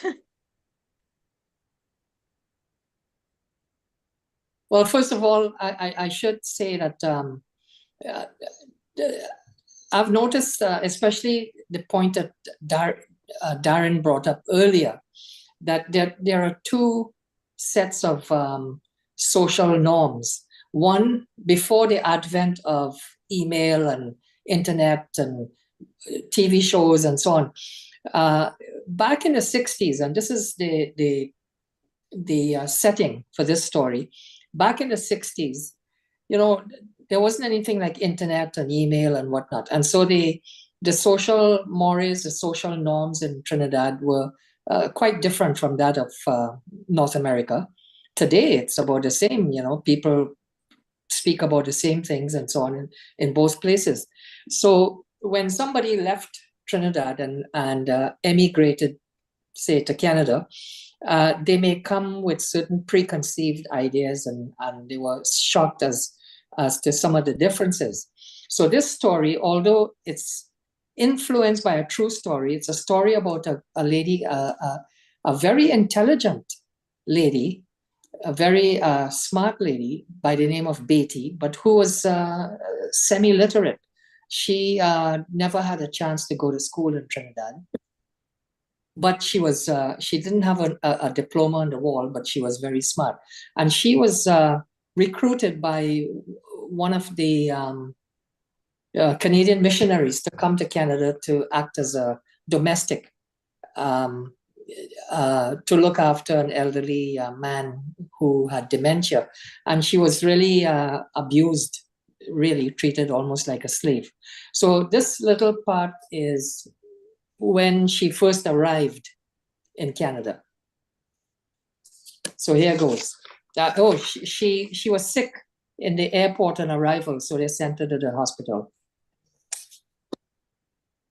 Madam, my name is Sandra. I'm a physician's assistant in this hospital, Toronto General. I'm here to take a medical history as part of your admission procedure. What is your name? Parvati Das. But my friends call me, and family, they call me Betty. Here now, this place is a busy corridor. You don't have a private room? No, the department is rather busy right now. We'll have to talk here until a room becomes available. So tell me, what brought you into the emergency room tonight, Betty? Can I call you Betty? Yes, man, that is okay. So what brought you in to the emergency room today? A taxi? No. I meant, what medical problem landed you here tonight? Oh God, man, it's so noisy here and my belly hurting. You see, I just have to go pee every 10 minutes. And when I landed in Pearson Airport yesterday, I had a high fever, trembling and vomiting. Last year, 1975, before I left Trinidad, I had the same thing, and my grandmother gave me some bush tea to drink, and it passed. What do you mean by it passed? Suddenly, Betty ignored Sandra, the physician assistant, and shouted after an Indian man passing by the gurney on which she was sitting. Hey, look, Harold Balgobin!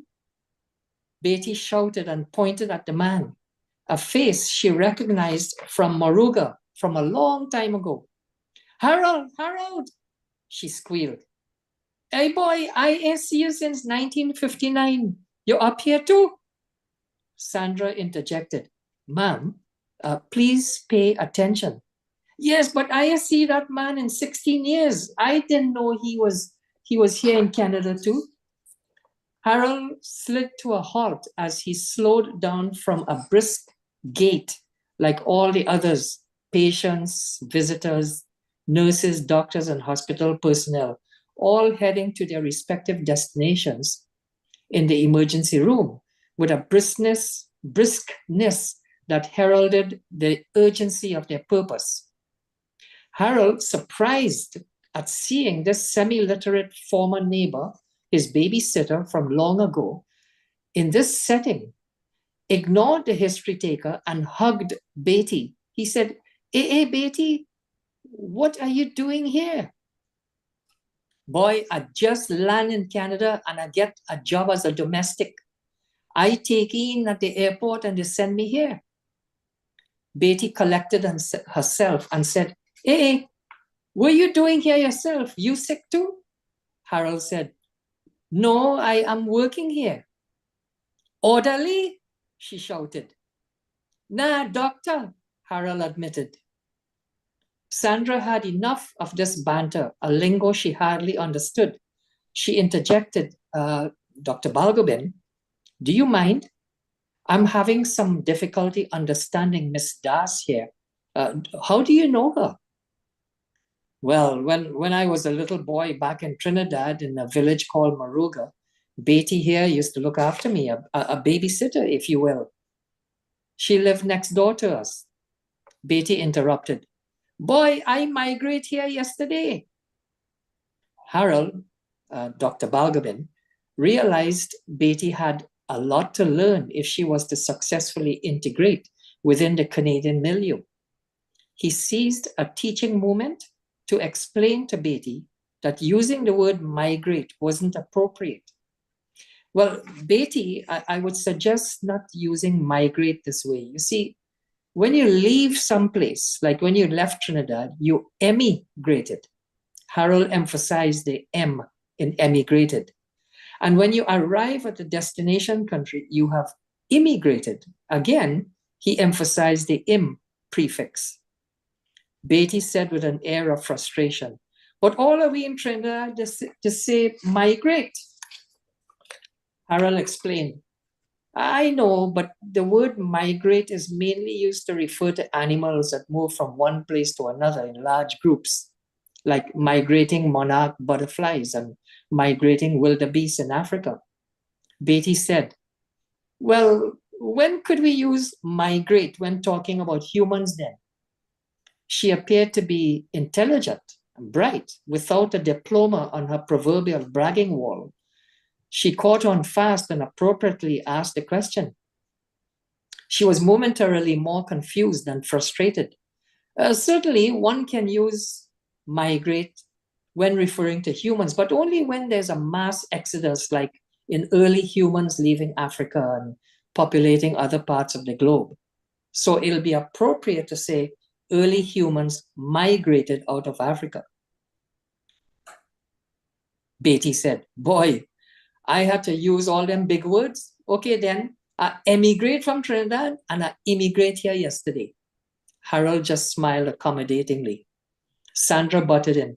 Dr. Balgobin, if you can spare the time, it'll make it easy on all of us. If you can stay a moment and translate these odd phrases and words from Beatty as I complete the history taking. Oh, of course, I'll stay and assist, said Harold. Sandra, the physician's assistant, picked up her clipboard and continued with the history taking. She asked about every system, cardiovascular system, pulmonary, central nervous system, and Beatty answered appropriately. Harold intervened whenever Beatty answered in the Trinidad vernacular. He made it easy for Sandra duty completed. At one point, when Sandra came to the genitourinary system and asked Beatty, so it looks like you have a severe urinary tract infection. Do you practice effective and adequate perineal care regularly? Beatty looked at Harold in a questioning manner. What she say?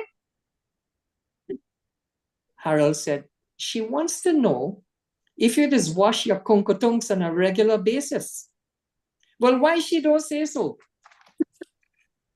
Well, they don't use the word kunkutungs up here. It's really not a word.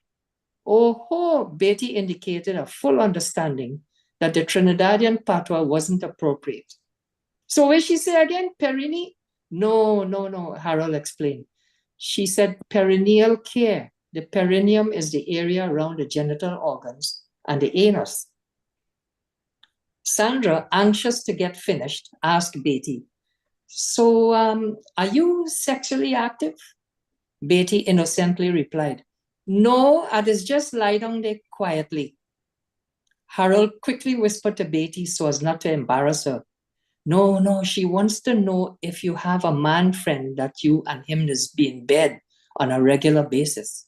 No, Beatty emphatically denied.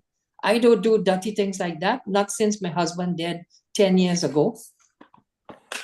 So the story continues, and Beatty went on to describe her first experience with the family that abused her as a domestic. But it's a little bit lengthy to go through. Maybe I'll read that another time. But that's just when Beatty first arrived in Canada, back in the 60s.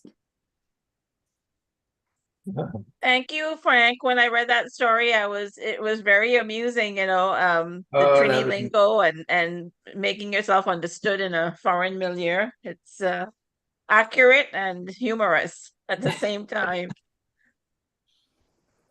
Nicely done. Very nice. That dialogue in the emergency room actually did happen. I witnessed that myself. Were you like the Dr. Balgobin character? Yeah. Yes. Frank, what's the title? I'm just curious. Title. The title is Immigrant 141 from Maruga. But Okay, but thanks. the book, the story continues in the peripatetic Skylab. But this piece I just wrote the other night. Okay. That's part two. That's Yes. part two. Right, right. That's the part two. Okay. 13 minutes. And I was a bit hesitant to use some of those words, and so I sent No, it to. that was okay. That was okay. Okay. Needed to be done. I find it as amusing as Harold's piece. Yes, very good. Yeah. Yeah, yeah, very fine.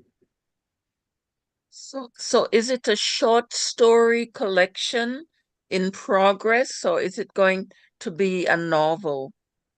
In progress, a short story in progress. This was just the introduction. Okay. Oh, not a collection, just a short story in progress. Okay. So I think it has the potential to be a very long short story. I think it will be. Okay. Well, we look forward to more from Frank, really. Yes, Well, part next two. yeah. Next we'll move on to Teresa Awai, who is a guest of ours today. She has a piece called Earthbound. Welcome, Teresa. You the floor is open to you at the moment. Thank you. We were talking earlier on about, the culture shocks. And well, it's not just food alone. I mean, even our language. And I think this is what makes stories, Some interesting stories.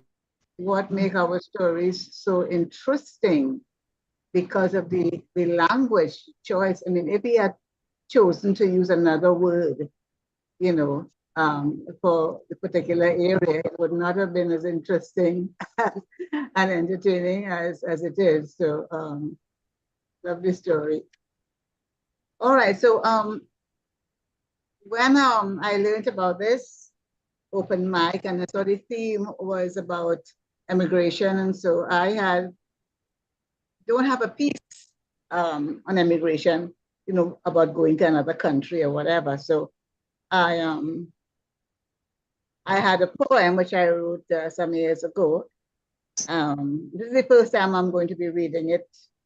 Anyone. So it's called Earthbound. And I think you will understand when I'm reading it.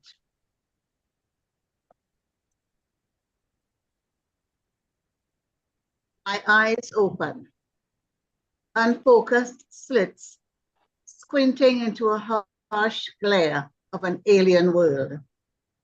And I knew I am back, earthbound once again, to set my feet on the dry sand and supplicate myself yet again.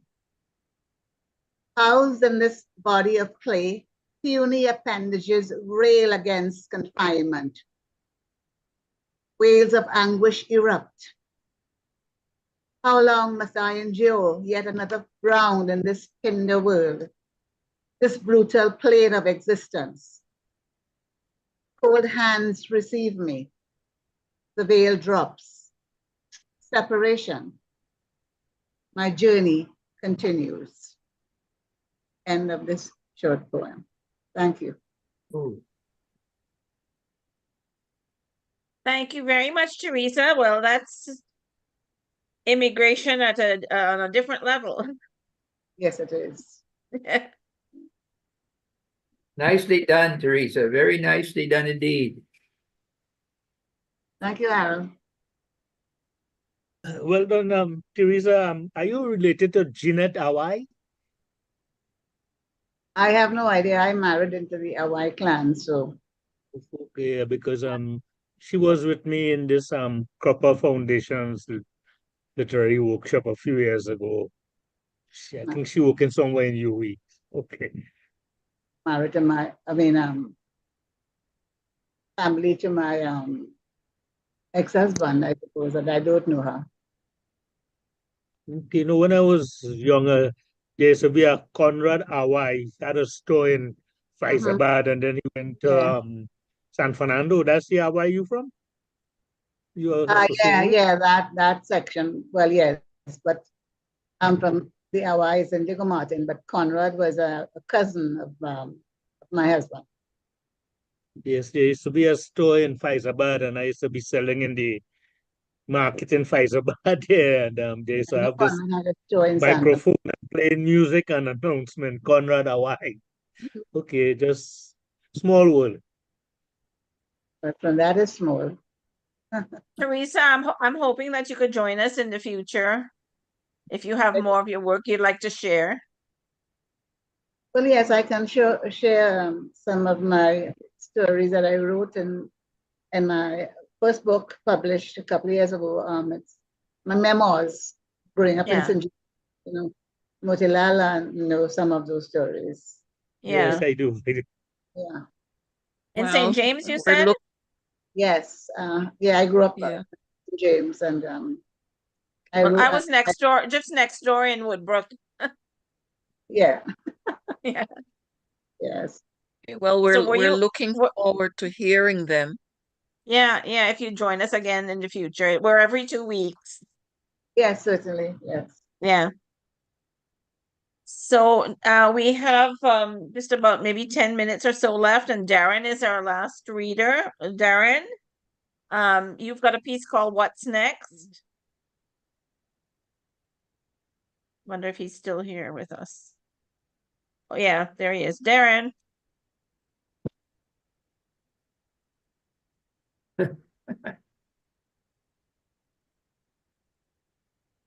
He has to unmute. Don't start the video. Yeah. Oh yeah. Okay. Darren, you have to Darren, you unmute. need to unmute and start your video. Yeah, you're on next.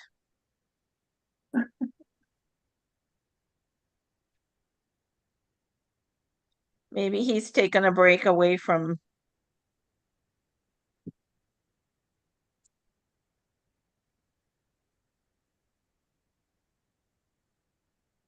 Okay. Maybe he had perennial duties. Who said that? Is that Krishna? Krishna, boy, you good? At least we're not going to get any Krishna, yellow. maybe you could do something for us now. No, my intention was to keep quiet, really. You know, Krishna, we know you a man could compose on the spot. So let me put you on the spot now. No mood. Not today. Okay, all right, thanks. Calling Darren. Hello, Darren.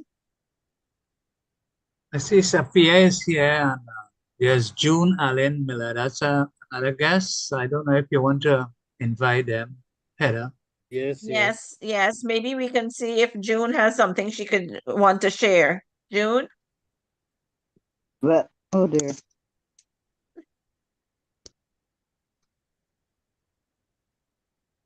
I have an Cynthia. Yeah. But I Vish have is an- saying something. Vish is saying something, Heather. I said Okay. extra poem. Oh, yes, Vishnu has a second poem that he had. Yes, okay. Go Yeah. ahead, Vishnu. Okay, I need to get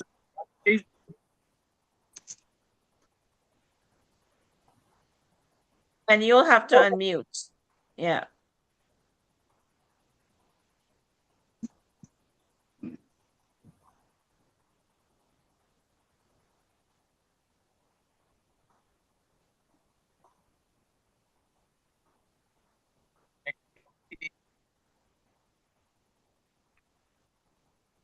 and yes and no to you, brother. If you wish to truly know, I'm a beggar who begs that we exchange. I beg whistling streets, dressed in strange. Me, slum dweller, behind Galvanized, the airport highway. I was cool to have a bit of paper to show. Tried to get a common job in offices, factories, stores, but demands are wretchedly worse at high places. Who does goodness at no cost? Soul is a way of, I say it's all the mighty. I don't exchange, not begging, I repeat. I may aim to be a Robin Hood, because I admire his share of skills, but the rich are buried deep, or dead, in the safest of places. So here I am, brother. Thank you. Short of the piece. Thank you, It broke up. Vishnu. It broke up occasionally, you know, Vish. But that's a I don't know. Okay, but finish.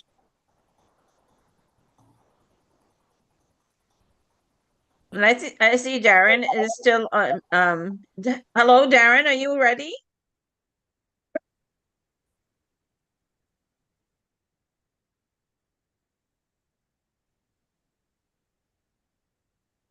But I could try June again. I think June was trying to come in. Okay. Yeah. June, are you available to give us a piece of your work? I haven't got anything to share like that, but I would like to say thank you very much for having me on the program this afternoon. And I remembered when during one of the presentations that the Americans, for example, when they become used to our sort of food,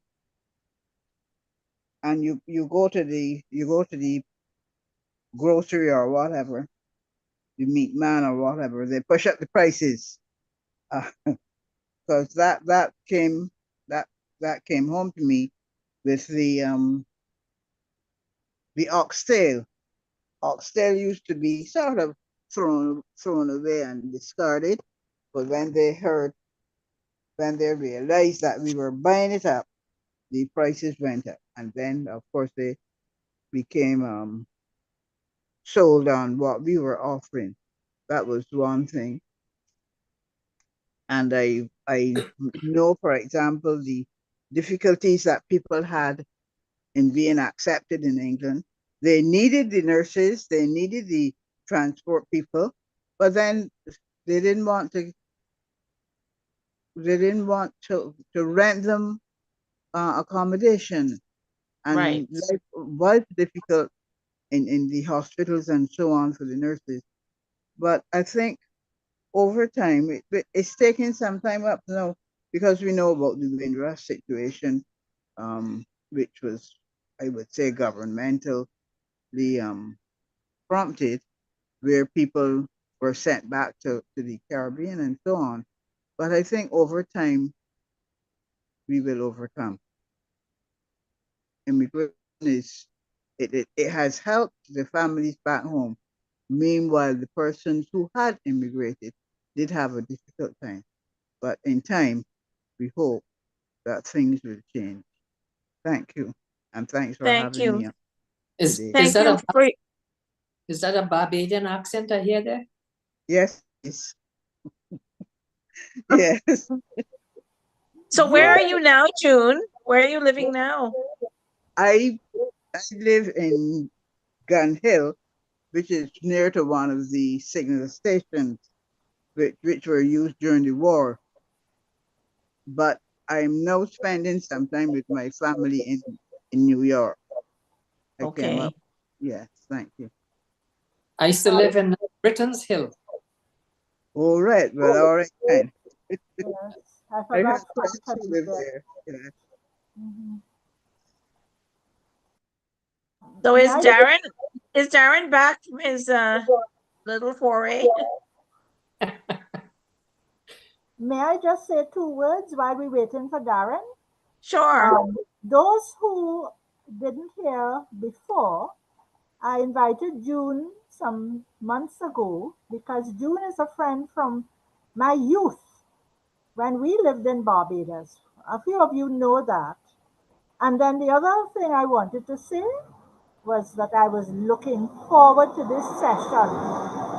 I really was looking forward to this, and it was a fantastic afternoon with the various interpretations of migration and the effects of it and so on. So I just wanted to say a really wonderful session. Thanks a Yes. lot. Thank you so much, Cynthia. Well, Darren's still missing in action, it looks like. Motilal, I'll give you the last word since it's just about the end of our time. Unmute. Motilal, unmute. Yes, there we go. It's almost time, and I want to thank everybody from coming here. And I just want to show you some of my gifts I get. Good. Oh, that's the for the pride Well, I was just going to Yes. say that looks very Yes. prideful. Just a fleeting glance. So, You buy a okay, hat. thank you, everybody. You buy We a had hat a in good Canada. program. Actually, Motilal? this hat came from England. I have enough hats now. It's about 12 or 13 here. Your wife got all her shopping done? You would see everybody in about 2 weeks' time. We're having our author of the month, and Gersha would be posting details and would be distributing excerpts to be read. So look out for your email. Keep in touch, and thanks everybody. So goodbye for now. Who want to stay to chat after we close the meeting? You can stay around. Bye-bye. Thank you. So, Krishna, how have you been?